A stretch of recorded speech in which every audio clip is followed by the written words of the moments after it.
Hey everybody, John Van Dyke here for New Jersey Exposed. Today is Saturday, November 5th, 2022. Time is 5:10 p.m. Yes, Jersey time. Nothing's changed since the last time I did a video. Still Jersey time. Well, we have an update on a very sad story that I reported on some time back. We had one of these heroes with the badge, one of these psychopaths. You know, they're empty on the inside. They're like a Halloween Easter bunny, chocolate Easter bunny, hollow on the inside. This guy here decided he was going to leave his, I believe, his autistic son, left him in the garage in freezing cold temperatures, and the poor boy froze to death.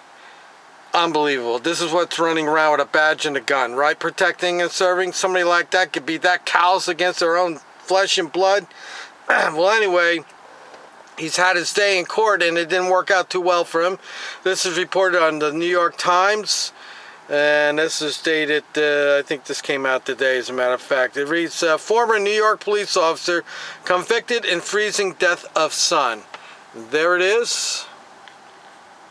And there's a nice little picture of him right there in handcuffs.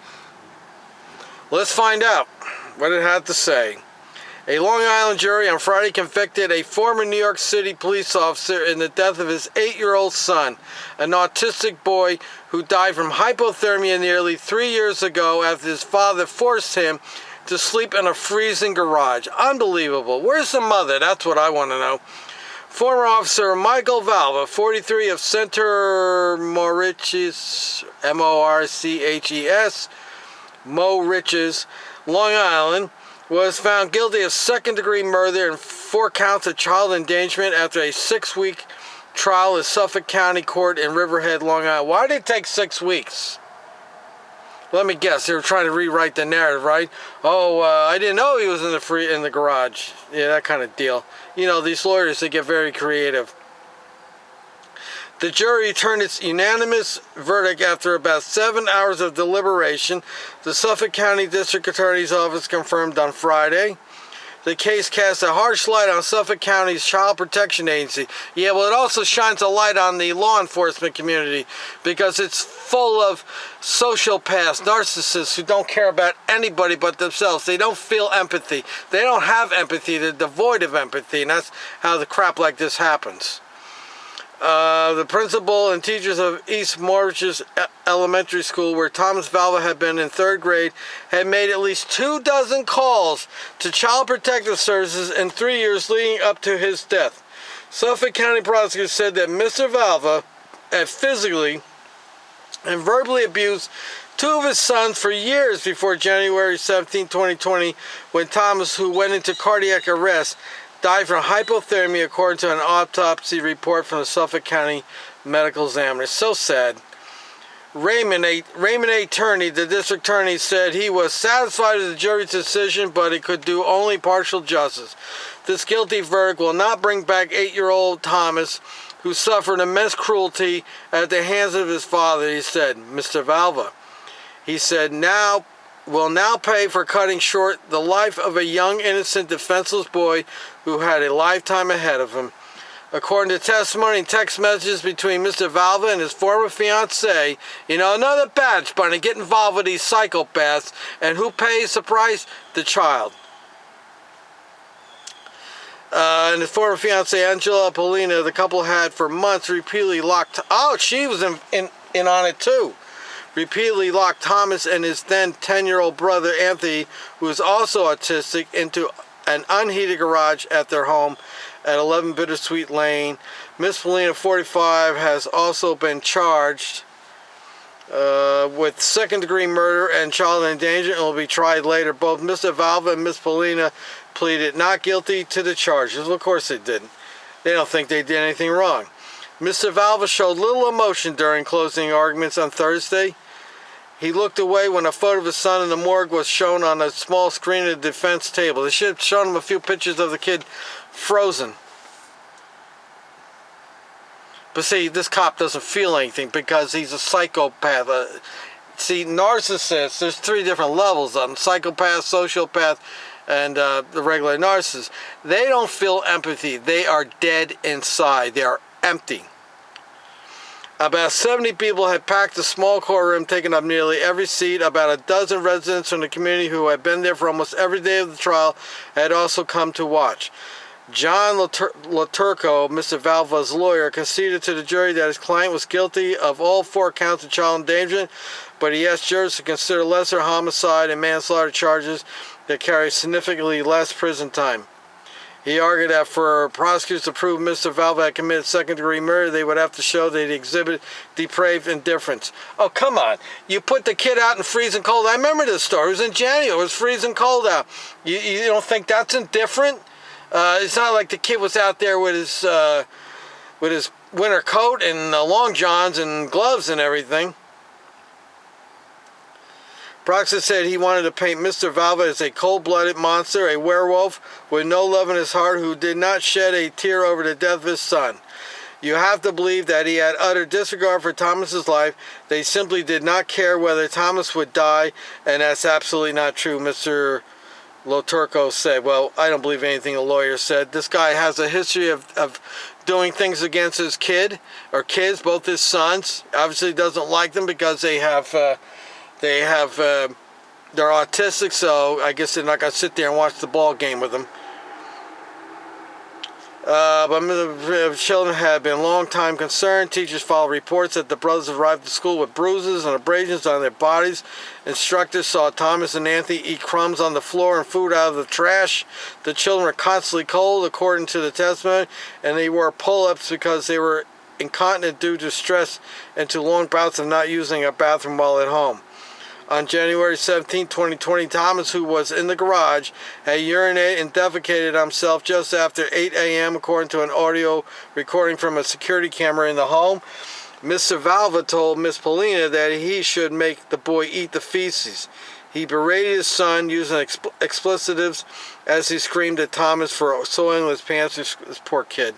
You know, it angers me and it upset. Stories like this always anger me and upset me when children are being abused like this, because I can relate to it.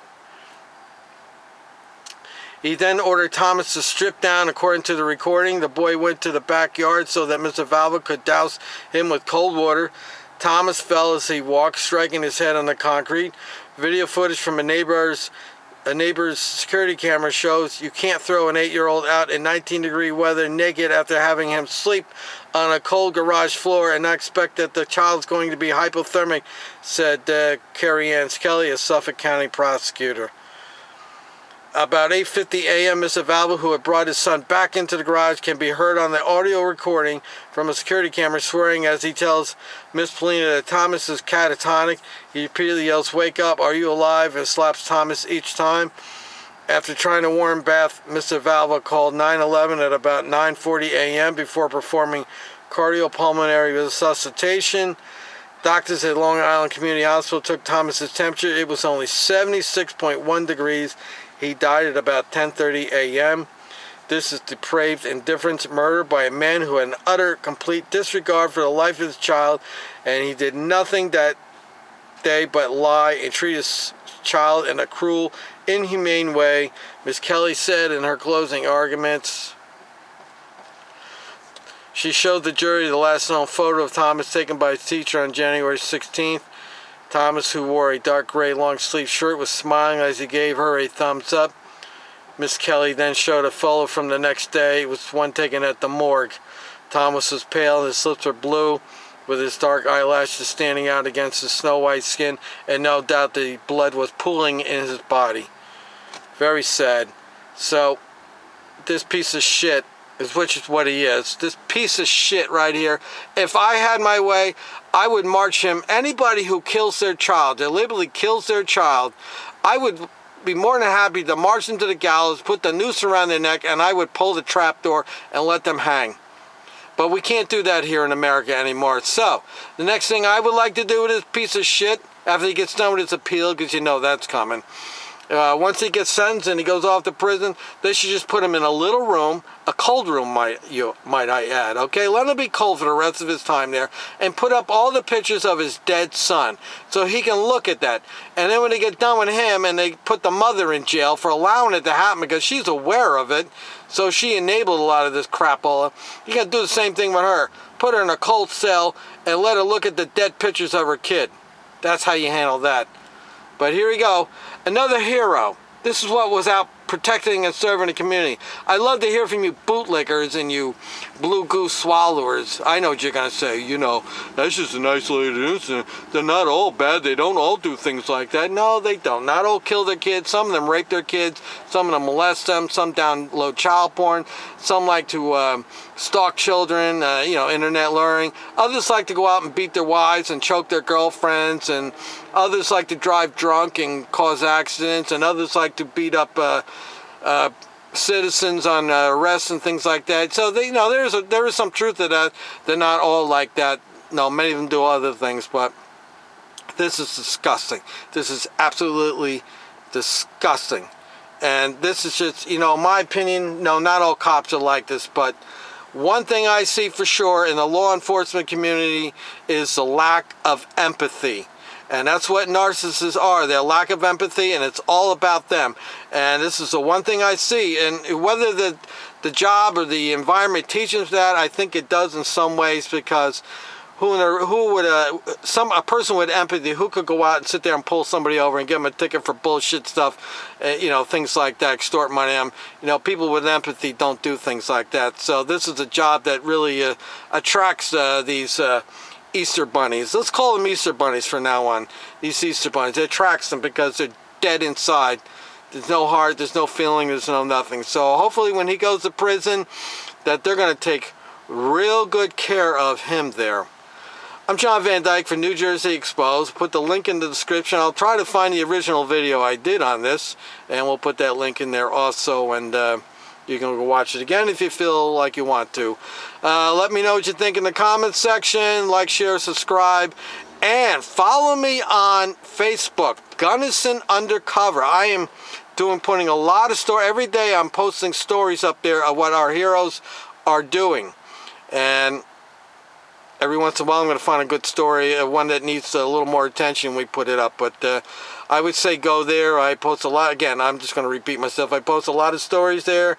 I post some comments there, and you're free to post comments there also. So that's really where you need to go these days, is Gunnison Undercover on Facebook. We already got a lot of followers, but I'd like to see a lot more out there, okay?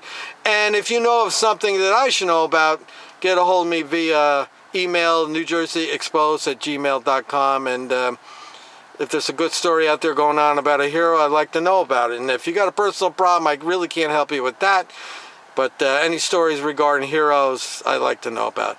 Till next time, people.